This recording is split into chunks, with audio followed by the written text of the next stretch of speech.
2023, pemerintah akan beri subsidi 80 juta per orang untuk membeli mobil dan motor.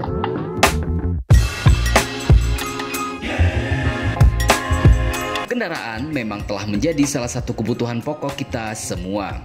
Seiring dengan kebutuhan untuk mobilitas yang semakin tinggi, banyak aktivitas di luar rumah yang membutuhkan pergerakan yang serba leluasa, serta transportasi umum yang kurang mencukupi untuk kebutuhan transportasi dari satu tempat ke tempat yang lain. Namun salah satu tantangan terbesar dalam memiliki kendaraan, baik itu mobil ataupun motor, adalah harganya yang masih tergolong tinggi bagi sebagian besar masyarakat Indonesia. Betapa tidak, dengan jumlah penduduk hampir 280 juta orang, ternyata jumlah mobil yang ada di Indonesia hampir-hampir sama dengan jumlah mobil yang ada di Malaysia. Padahal, Malaysia memiliki jumlah penduduk yang hanya 32 juta orang atau hanya sekitar 1/7 penduduk Indonesia. Dan untuk membantu pemecahan permasalahan tersebut, pemerintah Indonesia berencana untuk memberikan subsidi yang cukup besar bagi masyarakat untuk membeli mobil ataupun motor di tahun 2023 mendatang.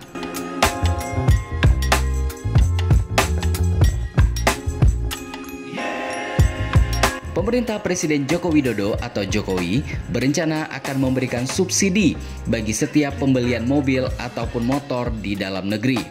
Insentif ini diberikan untuk setiap pembelian kendaraan yang mempunyai pabrik di tanah air, yakni untuk mobil dan motor listrik. Jumlah subsidinya akan kami hitung, tapi kira-kira untuk mobil listrik akan diberikan insentif sebesar 80 juta rupiah. Mobil listrik berbasis hybrid dengan subsidi 40 juta rupiah. Termasuk juga motor listrik baru yang diberikan insentif 8 juta rupiah. Sementara motor konversi diberikan insentif 5 juta rupiah. Begitu kata Menteri Perindustrian Agus Gumiwang Kartasasmita dalam tayangan video yang ditayangkan oleh akun YouTube Sekretariat Presiden yang dikutip pada hari Kamis 15 Desember 2022 yang lalu. Menteri Keuangan Sri Mulyani mengaku masih membahas terkait subsidi tersebut sebesar 80 juta untuk pembelian mobil listrik dan 8 juta rupiah untuk motor listrik. Dia mengatakan pemerintah sedang menghitung pemberian subsidi kendaraan listrik sehingga besaran nilai insentifnya pun belum final.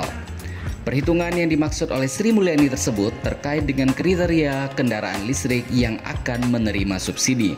Kepala Badan Kebijakan Fiskal BKF Kementerian Keuangan, Fabrio Kacaribu, menuturkan pemberian subsidi tersebut tidak serta-merta menggelontorkan anggaran secara cuma-cuma. Namun, pemerintah akan menetapkan kriteria kendaraan listrik yang bisa mendapatkan subsidi. Fabrio menjelaskan tidak semua jenis kendaraan listrik baik mobil ataupun motor yang mendapatkan subsidi. Namun Fabrio mengatakan kendaraan listrik yang dapat diberikan subsidi harus diproduksi di Indonesia. Pasalnya, kebijakan tersebut dimaksudkan untuk mendorong perputaran ekonomi dalam negeri baik dari segi komponen hingga penciptaan lapangan kerja baru. Selanjutnya, jika ingin mendapatkan subsidi dari pemerintah harus memenuhi tingkat komponen dalam negeri atau TKDN yang ditetapkan oleh pemerintah. Nantinya akan ditentukan oleh pemerintah secara bertahap terkait TKDN ini. Perusahaan produsen kendaraan listrik juga harus memenuhi besaran investasi yang ditetapkan oleh pemerintah Indonesia. Namun terkait nilainya belum dijelaskan secara detail karena masih dibahas bersama Kementerian Perindustrian dan kementerian terkait lainnya. Lalu, apa alasan pemerintah memberikan subsidi untuk pembelian kendaraan yang harganya bahkan bisa mencapai miliaran rupiah tersebut? Salah satunya adalah mendukung peran Indonesia untuk menurunkan emisi karbon dunia dengan mendorong penggunaan mobil atau motor listrik di dalam negeri. Kedua, seperti kita ketahui bersama, Indonesia memiliki cadangan nikel terbesar di dunia yang dapat dimanfaatkan sebagai bahan baku utama baterai untuk kendaraan listrik. Ketiga, penurunan subsidi bensin. Dengan mendorong penggunaan mobil atau motor listrik yang semakin banyak, secara fiskal kita akan sangat terbantu. Karena subsidi untuk kendaraan berbasis bensin otomatis akan semakin berkurang. Keempat, dengan pemberian subsidi ini diharapkan bisa memaksa produsen mobil ataupun motor listrik di dunia semakin cepat merealisasikan investasinya di Indonesia. Kami melihat ini sangat penting dan Indonesia belajar dari negara yang relatif lebih maju dalam penggunaan kendaraan listrik. Contohnya Eropa, mereka lebih maju dalam menjual mobil dan motor listrik. karena pemerintah hanya memberikan insentif.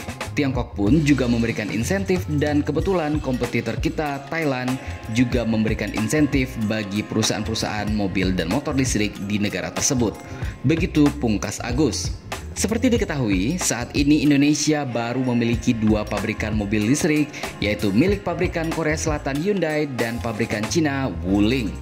Keduanya merakit mobil listrik di fasilitas produksinya di Cikarang, Bekasi, Jawa Barat, yaitu untuk Hyundai Ioniq 5 dan Wuling Air EV. Keduanya adalah mobil listrik jenis Battery Electric Vehicle atau BEV, yang artinya menggunakan listrik sepenuhnya untuk menggerakkan mesin.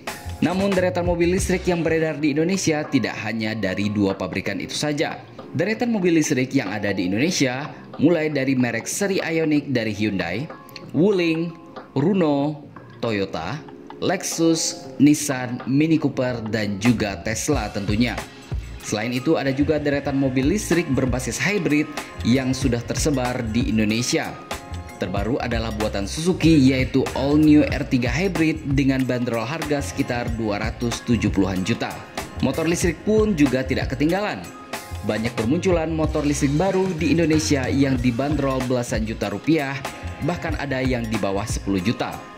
Motor listrik dibanderol mulai dari harga kurang dari 10 juta milik Yuinfly, disusul merek Polytron di harga 16 jutaan, Viar dan Davigo di rentang 18 jutaan, Celis di rentang 22 hingga 28 juta, Gesit di harga 28 juta, dan Alpha One di harga 34,5 juta yang merupakan seri motor listrik paling mahal yang ada di Indonesia saat ini.